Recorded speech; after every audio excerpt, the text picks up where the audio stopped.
Hi everybody, it's me Jill and welcome to Jill Informed. This is the recap of The Real Housewives of New Jersey, Season 9, Episode 5, Turkish Delights. Well, as promised, we are back in New Jersey. So, Oklahoma, you can go back to, cow tipping. Whatever it is you do there, you can do it in peace because the Jersey girls are back home. We start off by seeing Teresa and Jennifer in an exercise class, a trampoline exercise class. I would be just like Jennifer. She is huffing and puffing. She can barely get through this. And Teresa is just laughing. Teresa thinks that Jennifer is like a Turkish Jerry Seinfeld, because she thinks she's the funniest thing she's ever seen. Me, I'm a little more skeptical. It's going to take a little more convincing for me to believe that Jennifer is the greatest comedic genius of our time. So when she's going, oh my gosh, is the class over yet? I mean, that's the kind of thing I would say. I don't think it's so funny. I think she's out of breath and needs to stop. After all, didn't she say she doesn't exercise? So I don't know. Teresa's just laughing at her. I feel like if Jennifer was trying to keep up with the class and then she sort of like clutched her chest and fell over and said, I can't breathe, that rather than call 911, Teresa would just start laughing. That scares me. So after the class is over, Teresa asks, do you mind if I stretch for a little while? And Jennifer's like, no, do you mind if I just sit here while you do it? So they're talking and Teresa tells her that, I think she said Melissa's going to talk to Joe, or maybe she said Melissa did talk to Joe. And Teresa hasn't talked to him yet. So she's waiting to have a conversation with her brother. I guess they were talking again about how, Melissa should control him. And Jennifer says, the man is the head, but the woman is the neck. And she can turn that head any way she wants. And Teresa goes, I love that. Okay. One, Jennifer didn't make that up, right? And two, I hate that saying. I find it to be somehow degrading to women and men all at the same time. It's degrading to say that all men are the head of the household, or the heads of industry, or whatever it is. Whatever you mean by the man is the head, the leader, that's degrading to women. And it's just wrong. Sorry, we're 2018 here, although maybe not Jersey. And the women are the neck, they can turn the head any which way they want, is degrading to men and again to women, because basically you're saying women are manipulative. But you're also saying men are easily manipulated. Men will just do whatever a woman tells them to do, which is very degrading to men, and again, not true. Whatever. Next, we see Jackie at home with her crazy monsters, and her husband comes in and she's folding laundry. Okay, side note, Evan is not as cute as I thought he was. I don't know if it was the cave lighting that was just really working for him, but in the light of day, he just looks a lot more like a Jersey husband to me. I don't know. Maybe it was the fact that he said no, he didn't want to help her fold laundry and he was just going to sit there. Could be a combination of things is what I'm saying. Anyway, Jackie starts to tell him about Oklahoma and Melissa, and that she shared a room with Melissa and she really likes her. It felt like they were on a sleepover. And then she talked about Teresa and her brother Joe and the issues there, and how she's putting Melissa in the middle and telling Melissa she should control her husband. How is a woman supposed to control her husband, kind of a thing. Anyway, the takeaway from here is definitely that Jackie is Team Melissa. Okay, next we are at Melissa's house. Joe is like, so what's all this food for again? And she said, I'm having my sisters over. I'm going to tell them what the medium said. Yes! I feel like Bravo has answered my prayers. Let's run with this storyline. She is going to tell her sisters that the medium told her that they have another sister out there somewhere. So let's get on it, girls. Let's find her. Let's find out who the mysterious woman was at your dad's funeral, crying hysterically in the back row. Was that your sister? Was that your sister's mother? I've got questions and I need the answers. Anyway, Joe's like, oh, come on. Are you really going to tell them that? Like, you don't believe that, do you? And she goes, well, I don't know. If I have a sister out there, I want to know. And he goes, oh, could you imagine if I had two sisters? Two Teresas. He brings up a good point. So anyway, the sisters arrive and they don't know what Melissa is going to say. And Joe's pretty funny because Melissa asks them, what do you guys want to drink? Do you want wine? And they go, yeah, sure. And Joe goes, yeah, you're going to need it, as he's pouring it for them. And they're like, okay, what? And she goes, come on, let's come over here and sit down. And Joe grabs a box of Kleenex and he goes, here, I'm just going to leave this here for you guys and I'll be upstairs. So she tells them, and, you know, they're not so sure, except apparently their father was a little bit of a slut. And so I think everybody thinks it's possible, but nobody wants to hurt mommy. I guess they ended up, Melissa said, okay, I'm going to tell mommy, and if she's okay with it, I'm going to pursue this. You know, we don't know. Maybe she'll say, go ahead, find her. She probably won't, and then that scares me because I want you to find her. But I think the game plan is the girls are going to ask their mom first if she minds. Next, we see Margaret, and we are at her home office. Her mom is there too. Her face is healing very nicely. And she tells Margaret that Danielle came over while they were in Oklahoma and brought her a smoothie because, you know, with the surgery, she was having trouble chewing. And Margaret said, yes, and Danielle's coming over to talk. I think she really wants to be my friend. So Danielle does come in and they go to sit down and talk. And Margaret says, well, it was very nice of you, Danielle, to bring my mother a smoothie. And Danielle goes, well, why should she have to suffer? Because you're a bitch. Good God, Danielle. She threw a couple hatchets with Dolores. It wasn't that big of a deal. Get over yourself. Again, she reiterates that she was mostly hurt because she felt left out. And yes, she said some horrible things to Margaret, but that's what she does when she's hurt. She lashes out. Yeah, maybe try to control that. I love these women. Jennifer did it too. Yes, I have this horrible behavior. Thank you for calling me out on it, but that's just me. I'm not going to change. That's just me. How about, yeah, I need to work on that and I'll try.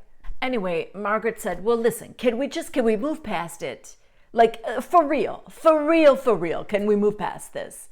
And Danielle said, yes, for real, they can move past it.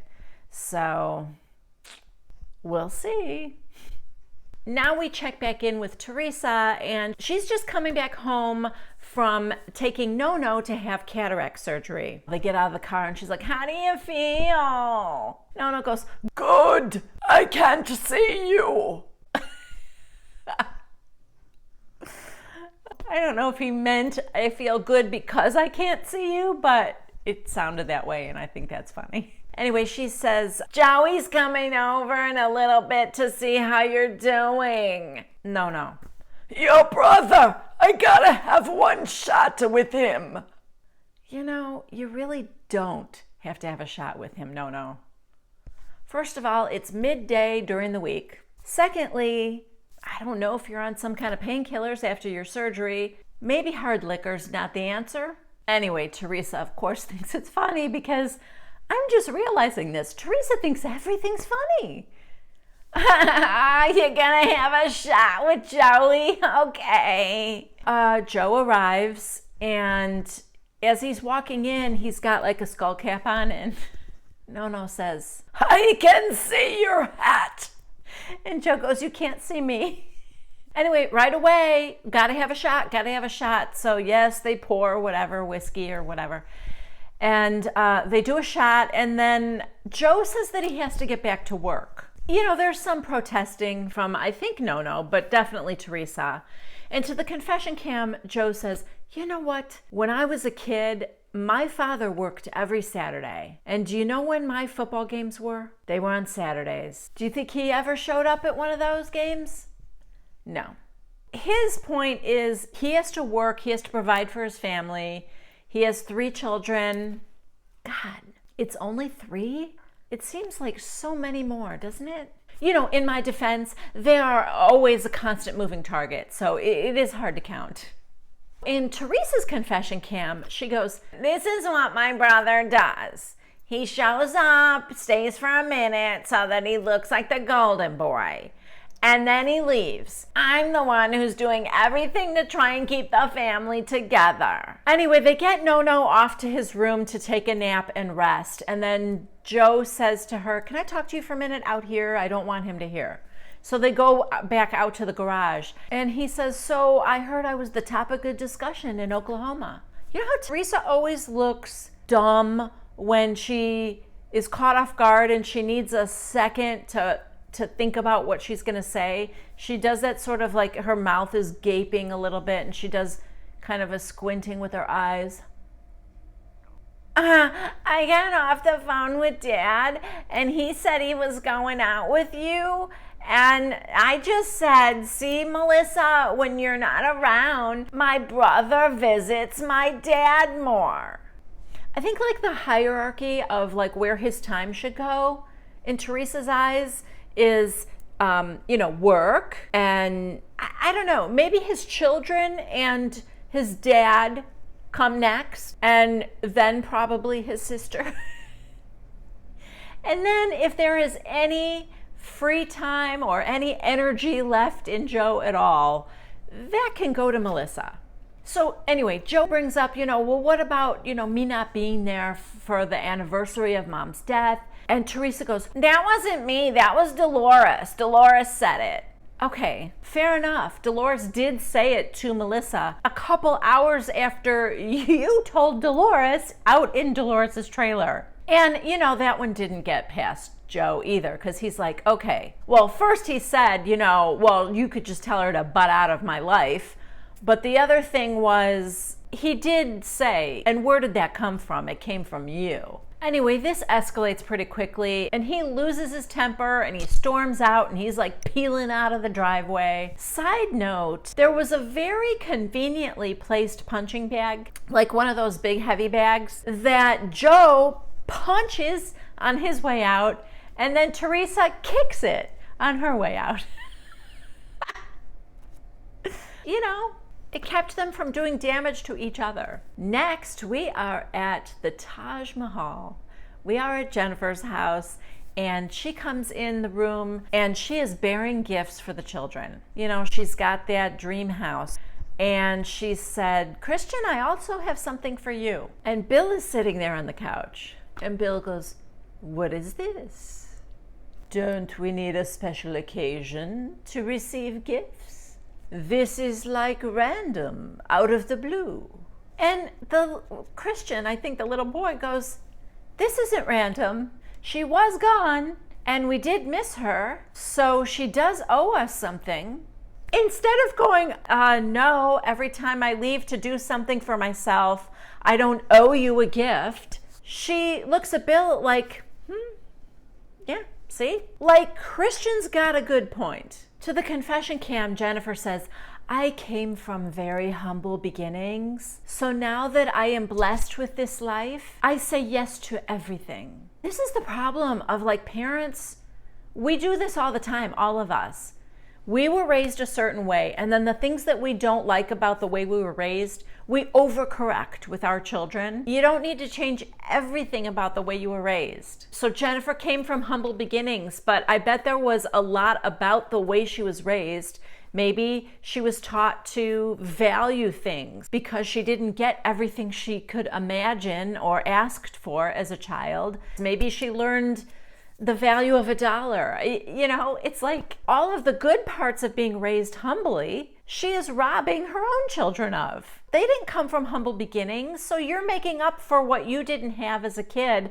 That is not your children's experience. That's where I think all of us kind of make mistakes. I'm guilty of it too. I think it's human nature to, want to give your children more than you had, for sure. But then in addition to that, certain things that happen to you personally in your childhood, you're compensating for with your own kids who did not have that experience. And so it's sort of excessive, Anyway, good God, I may be siding with Bill in this scene, and I don't like it. But after the kids are gone, they're sitting on the couch, and Jennifer said, listen, I've got 5 kids coming at me all at once, and if they don't get everything that they want, they're screaming and crying, and it's just easier to give in. I promise you, what's easier for you today is going to be a nightmare when they become adults. Bigger kids, bigger problems, girl. You need to fix it now. Bill goes, I just think if you stand a little stronger, then I don't think you'll feel so overwhelmed. To the confession cam, she's like, we took on very traditional roles when we got married, and Bill is the provider, and I take care of the children. I don't tell you how to do a boob job, so you shouldn't tell me how to do my job. True, except you're not doing your job, Jennifer. You're just letting the kids raise themselves, and that's kind of falling down on the job a little bit. She does say they've been married for 15 years, and she goes, and I can count on one finger the time that Bill has been alone with all 5 kids.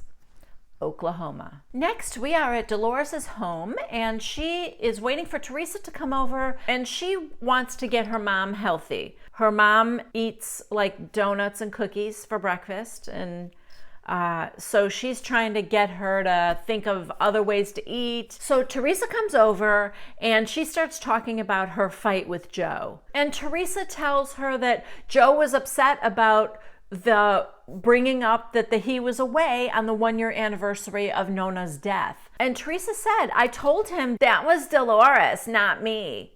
And Dolores goes, oh my God, are you kidding me? Then she says, I don't know why Melissa had to bring me into this. So she's not mad at Teresa at all. She's just mad at Melissa.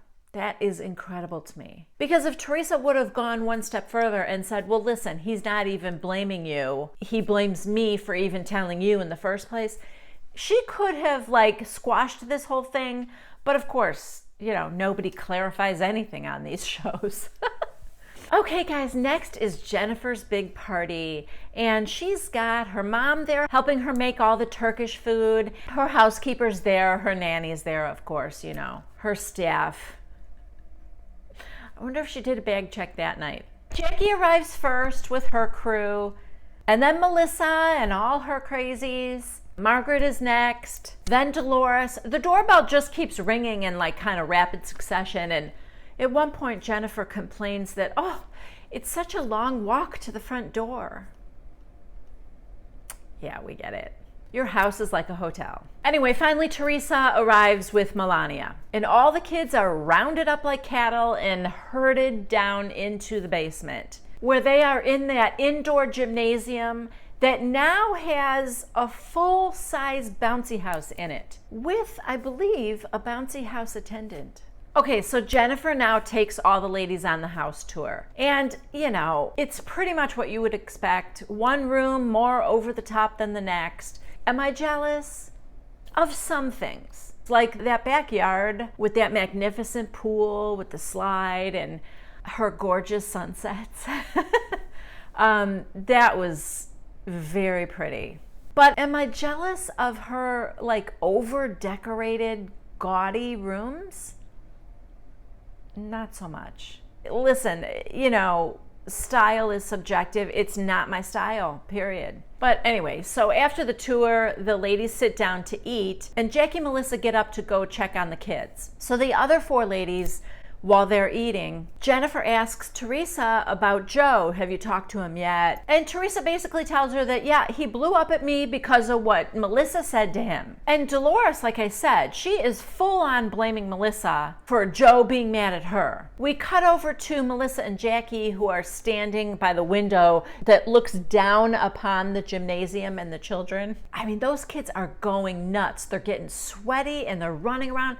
It's kind of genius in a way, because I feel like when those kids come home, they're going to be tired. I mean, provided it's even possible for those kids to get tired, but they are definitely getting a good workout. So Jackie and Melissa are talking, and Melissa tells her that her husband's really upset. She told him what happened, and Jackie said, are you tempted to talk to her about it? And Melissa's like, no, I'm not going to bring it up here. I want to stay out of it. Cut back to the table where the other ladies are talking, and Dolores is saying, I don't want any trouble with Joe. Now Melissa and Jackie get back, and they sit down, and right away Dolores said, is your husband mad at me? And Melissa caught off guard, and Melissa's like, Teresa, you probably know better than I do because you had the conversation with him. I know when he went to your house, he left, he was upset. And Teresa goes, yeah, he blew up. And remember, I told you I didn't want him to blow up? Melissa goes, I can't control Joe. All I told him was, I want to be out of this and you need to go talk to your sister. And then Dolores goes, then why do you think he got so mad? And Melissa goes, gee, I don't know. Maybe because it's a touchy subject. You guys would freak out if somebody told you you weren't good to your parents. Now Jackie inserts herself into the conversation because she feels like Melissa's being ganged up on, and also because, I think Jackie's always up for a little drama. And Teresa hates that Jackie opened her mouth. Of course, it's okay for Dolores to open her mouth because, she's family. But she's not family. So basically, Teresa tells Jackie to kind of butt out of it because it's a family matter. Jackie said, but you're making it public by discussing it in front of all of us. Then Jennifer pipes up with her words of wisdom again. The man is the head and the woman is the neck. And now Teresa, who is like just nodding her head like crazy, does the exact same motion that Jennifer, because this is the new phrase that Teresa just learned and thinks is fantastic. So the two of them together are going, can turn the neck any way they want. Jackie goes, okay, that's a cute saying, but it isn't very realistic. And Jennifer's like, maybe it isn't realistic in your life. God. Jackie says to Teresa, do you really believe that Melissa can control her husband's emotions? And Teresa, yeah. And then Jackie looks at Teresa and said, sorry, all due respect, but do you think your husband would be in jail right now if you could control what he did? Well, say what you want about Jackie, but that girl's got balls. She really is not afraid of anything. Nobody, even Dolores, nobody says a word until Teresa finally looks at her and goes, why are you bringing up my husband and where he's at? And Jackie said, well, because you're bringing up Melissa's husband. To the confession cam, Teresa said, how dare she bring up that my husband is away? I mean, who does she think she is? Well, Melania ends up saving the day because she comes upstairs from the bowels of hell where all the children are playing. And she tells Teresa, we gotta go. She had something she had to be at, I guess. And so Teresa, gets up and gets her coat and takes off. And that is where this episode ended. I will say it looks like we have some Danielle fun in store for us next week. So we have that to look forward to. Okay, it's time for viewer questions and comments. And this one comes from Tracy Nickerson. Hey, Tracy. Her comment is this. Jennifer is incredibly rude and obnoxious, but I also feel slightly sorry for her because she obviously has a very empty life. She doesn't mention her family at all, just her house, which is all she really seems to consider to be important.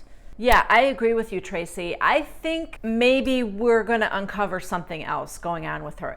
I hope so. I hope that Bravo doesn't just, paint her out to be all she cares about is money. Now, we did just see her mom coming to help with the with cooking the Turkish food. So I mean, she appears to have a good relationship with her mom, but for sure something is lacking in her life. There has to be. There's some kind of insecurity there that she's overcompensating for. And I hope we get into it a little bit, because I would like to know, because I don't know, I would just like to think that there are more layers to Jennifer than this very superficial person, you know. But anyway, it was a good observation. And the next comment comes from ECC. Hi, EC. And their comment is, even though Jennifer rubbed a lot of us the wrong way, Jackie is what this show needed, someone to stand up to Teresa. See the difference with the other two, Gina and Emily from Orange County? That season is over, and what did they bring besides nothing? That's what the OC needed, two smart and funny bitches.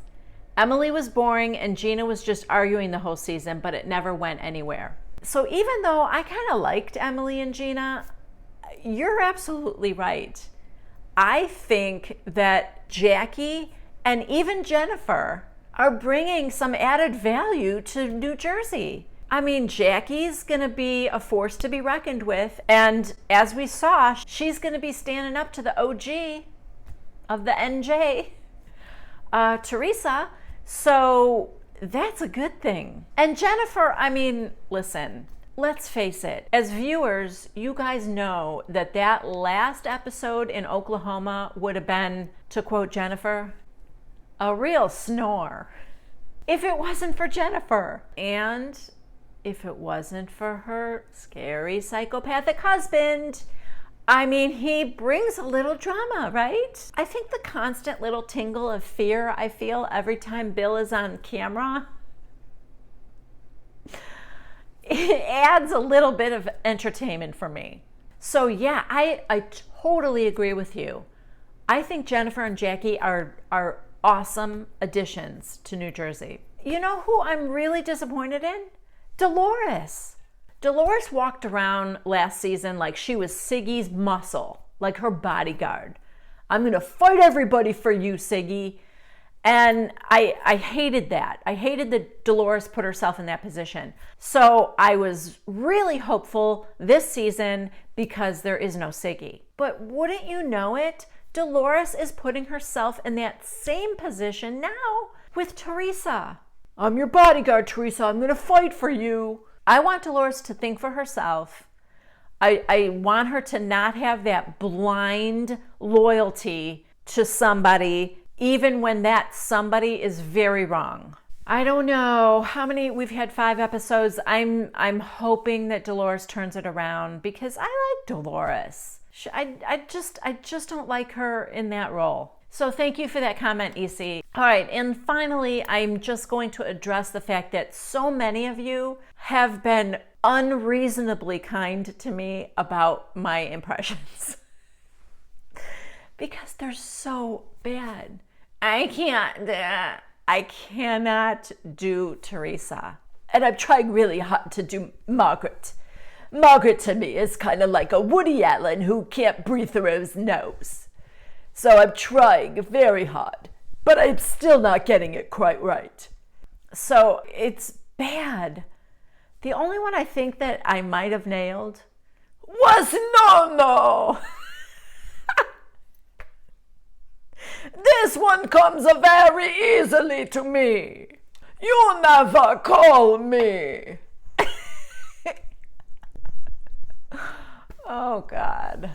But yeah, so I'm just gonna say, you don't have to say they're good. I know they're horrible, but thank you guys so much for letting me work out these impressions as I go along.